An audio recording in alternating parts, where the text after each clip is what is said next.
The Blind Beggar of Baghdad. The Caliph Harun al-Rashid sat in his palace, wondering if there was anything left in the world that could possibly give him a few hours of amusement, when Ja'far, the Grand Vizier, his old and tried friend, suddenly appeared before him. Bowing low, he waited, as was his duty, till his master spoke. But Harun al-Rashid merely turned his head and looked at him and sank back into his former weary posture. Now Ja'far had something of importance to say to the Caliph, and had no intention of being put off by mere silence. So with another low bow in front of the throne, he began to speak. "Commander of the faithful," said he, "may I remind your Highness of your plan to observe how justice is done and order is kept throughout the city. For this is the day you have set apart to devote to this aim. Perhaps in fulfilling this duty, you may find some distraction from the melancholy to which, as I see to my sorrow, you are prey." "You are right," returned the Caliph. "I had forgotten all about it. Go and change your coat, and I will change mine." A few moments later they both re-entered the hall, disguised as foreign merchants, and passed through a secret door out into the open country. Here they turned towards the Euphrates, and crossing the river in a small boat, walked through that part of the town which lay along the further bank, without seeing anything to call for their interference. Much pleased with the peace and order of the city, the Caliph and his vizier made their way to a bridge which led straight back to the palace, and had already crossed it when they were stopped by an old blind man who begged for alms. The Caliph gave him a piece of money and was passing on, but the blind man seized his hand and held him fast. "Charitable person," he said, "whoever you may be, grant me yet another prayer. Strike me, I beg you, one blow.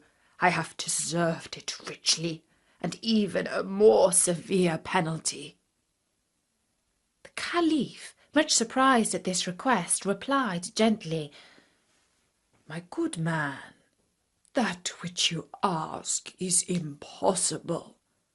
Of what use would my alms be if I treated you so ill?" And as he spoke he began to lose the grasp of the blind beggar. "My lord," answered the man, "pardon my boldness and persistence. Take back your money or give me the blow which I crave, and if you knew all, you would feel that the punishment is not a tenth part of what I deserve." Moved by these words, and perhaps still more by the fact that he had other business to attend to, the Caliph yielded and struck him lightly on the shoulder. Then he continued his road, followed by the blessing of the blind man.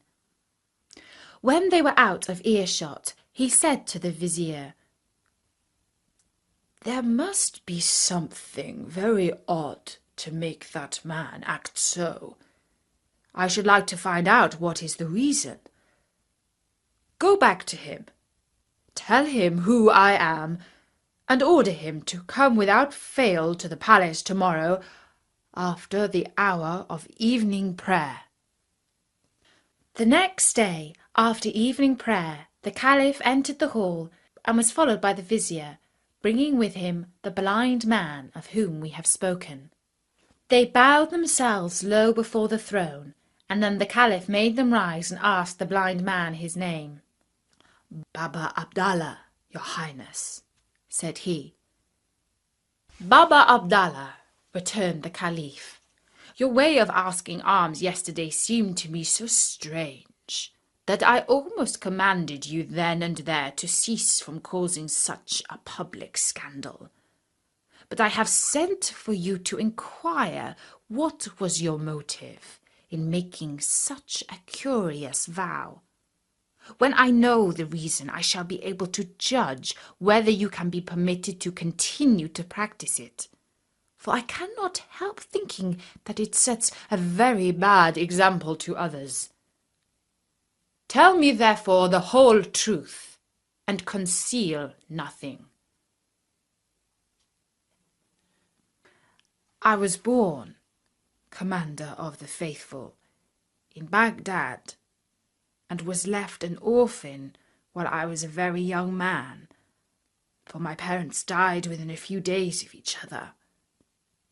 I had inherited from them a small fortune, which I worked hard night and day to increase, till at last I found myself the owner of 8 camels. These I hired out to travelling merchants, whom I frequently accompanied on their various journeys, and always returned with large profits. One day I was coming back from Balsora, whither I had taken a supply of goods intended for India, and halted at noon in a lonely place, which promised rich pasture for my camels. I was resting in the shade under a tree, when a dervish, going on foot towards Balsora, sat down beside me, and I inquired whence he had come from and to what place he was going. We soon made friends, and after we had asked each other the usual questions, we produced the food we had shared with us and satisfied our hunger. While we were eating, the dervish happened to mention that in a spot only a little way off from where we were sitting, there was hidden a treasure so great that if my 80 camels were loaded till they could carry no more, the hiding place would seem as full as if it had never been touched. At this news, I became almost beside myself with joy and greed, and I flung my arms round the neck of the dervish, exclaiming, "Good dervish, I see plainly that the riches of this world are nothing to you. Therefore, of what use is the knowledge of this treasure to you? Alone and on foot you could carry away a mere handful. But tell me where it is, and I will load my 80 camels with it, and give you one of them as a token of my gratitude." The dervish saw quite well what was passing in my mind, but he did not show what he thought of my proposal. "My brother," he answered quietly, "you know as well as I do that you are behaving unjustly. Before I reveal to you the secret of the treasure, you must swear that after we have loaded the camels with as much as they can carry, you will give half to me and let us go our own ways. I think you will see this is fair, for if you present me with 40 camels, I on my side will give you the means of buying 1,000 more." I could not deny, of course, that what the dervish said was perfectly reasonable. But in spite of that, the thought that the dervish would be as rich as I was unbearable to me. Still, there was no disguising the matter, and I had to accept his conditions or bewail to the end of my life the loss of immense wealth. So I collected my camels, and we set out together under the guidance of the dervish. After walking some time, we reached what looked like a valley, but with such a narrow entrance that my camels could only pass one by one. The little valley, or open space, was shut up by 2 mountains, whose sides were formed of straight cliffs which no human being could climb. When we were exactly between these mountains, the dervish stopped. "Make your camels lie down in this open space," he said, "so that we can easily load them. Then we will go and get the treasure." I did what I was bid, and rejoined the dervish, whom I found trying to kindle a fire out of some dry wood. As soon as it was light, he threw on it a handful of perfumes and said a few words that I did not understand, and immediately a thick column of smoke rose high into the air. He separated the smoke into 2 columns, and then I saw a rock, which stood like a pillar between the 2 mountains, slowly open, and a splendid palace appear within. But, Commander of the Faithful, the love of gold had taken such possession of my heart that I could not even stop to examine the riches, but fell upon the first pile of gold within my reach and began to heap it into a sack that I had brought with me. The dervish likewise set to work, but I soon noticed that he confined himself to collecting precious stones, and I felt I should be wise to follow his example. At length the camels were loaded with as much as they could carry, and nothing remained but to seal up the treasure and go our ways. Before this was done, however, the dervish went up to a great golden vase, beautifully chased, and took from it a wooden small box which he hid in the bosom of his dress, merely saying that it contained a special kind of ointment. Then he once more lit the fire, threw on the perfume, and murmured the unknown spell, and the rock closed. The next thing was to divide the camels and to load them with the treasure. The demon of envy filled my soul. What does a dervish want with riches like that? I said to myself. He alone has the secret of the treasure and can always get as much as he wants. My brother, I exclaimed, you are a dervish by profession and live a very quiet life, only caring to do good and careless of the things of this world. You do not realize the burden that you lay upon yourself when you gather into your hands such great wealth. Besides the fact that no one who is not accustomed to camels from his birth can ever manage the stubborn beasts. If you are wise, you will not encumber yourself with more than 30, and you will find those trouble enough. You are right, replied the dervish, who understood me quite well. I confess that I had not thought about it. Choose any 10 you like, and drive them before you. I selected 10 of the best camels. I had got what I wanted. But I had found the dervish so easy to deal with that I rather regretted I had not asked for 10 more. I looked back. He had only gone a few paces, and I called after him. My brother, I said, I am unwilling to part from you without pointing out what I think you scarcely grasp. That large experience of camel driving is necessary to anybody who intends to keep together a troop of 30. In your own interest, I feel sure you would be much happier if you entrusted 10 more of them to me, for with my practice it is all one to me if I take 2 or 100. As before, the dervish made no difficulties, and I drove off my 10 camels in triumph, only leaving him with 20 for his share. I had now 60, and anyone might have imagined that I should be content. But, Commander of the Faithful, there is a proverb that says, the more one has, the more one wants. So it was with me. I could not rest as long as one solitary camel remained to the dervish. And returning to him, I redoubled my prayers and embraces and promises of eternal gratitude till the last 20 were in my hands. Make a good use of them, my brother, said the holy man. Remember, riches sometimes have wings if we keep them for ourselves, and the poor are at our gates expressly that we may help them. My eyes were so blinded by gold that I paid no heed to his wise counsel, and only looked about for something else to grasp. Suddenly I remembered the little box of ointment that the dervish had hidden, and which most likely contained a treasure more precious than all the rest. Giving him one last embrace, I observed accidentally, "What are you going to do with that little box of ointment? It seems hardly worth taking with you. You might as well let me have it." "And really, a dervish who has given up the world has no need of ointment. Oh, if only he had refused my request!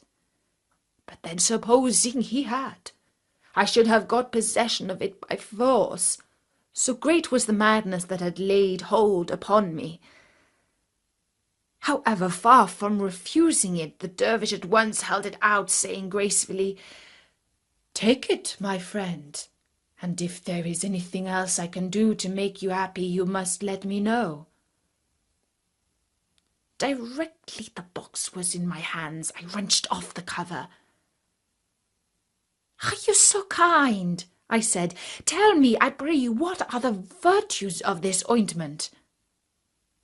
'They are most curious and interesting,' replied the dervish.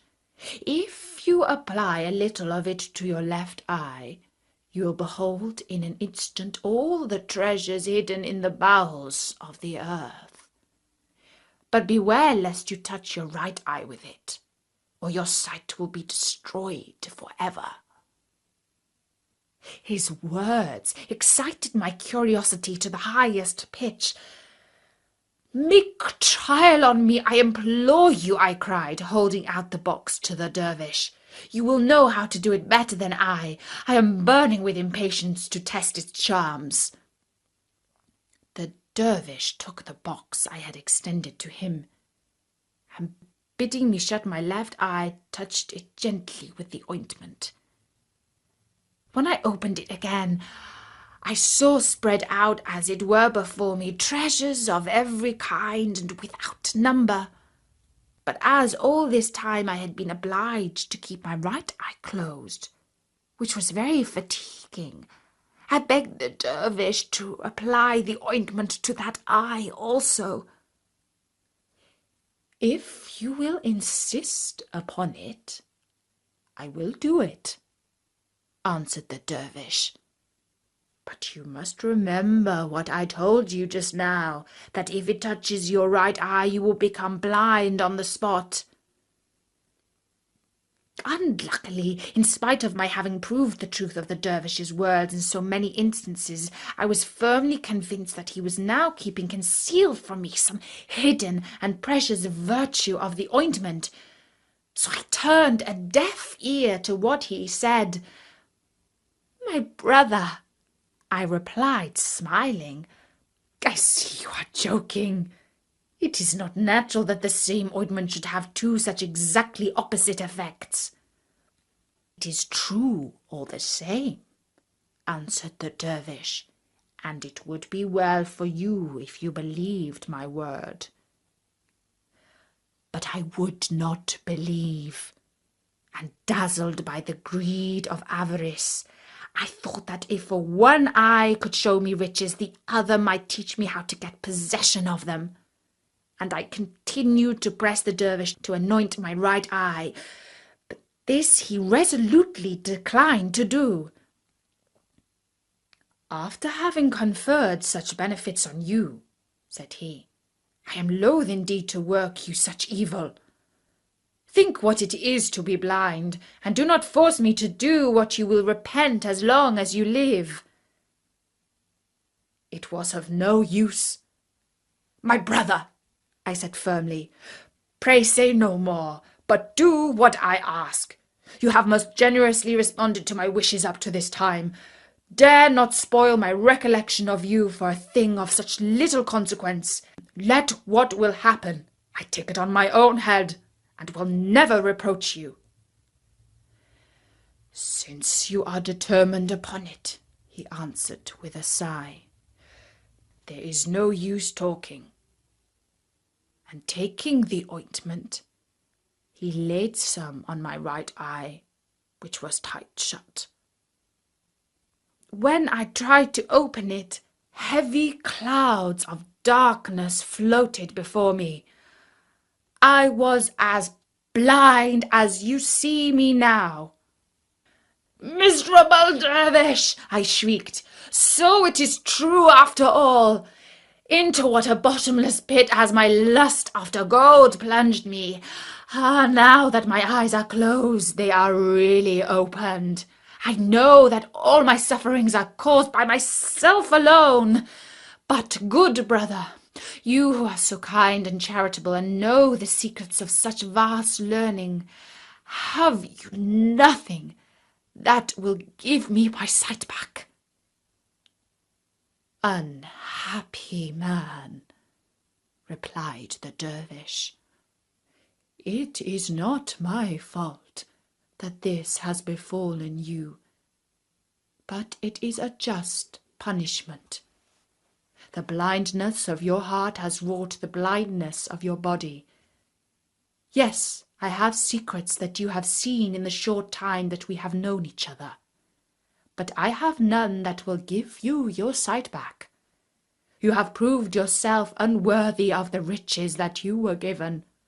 Now they have passed unto my hands, whence they will flow into the hands of others less greedy and ungrateful as you are."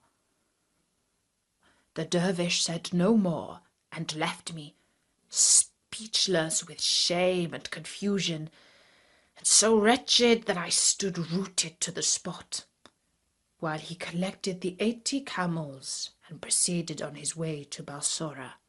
And I should soon have been dead of hunger and misery if some merchants had not come along the track the following day and kindly brought me back to Baghdad. From a rich man, I had in one moment become a beggar.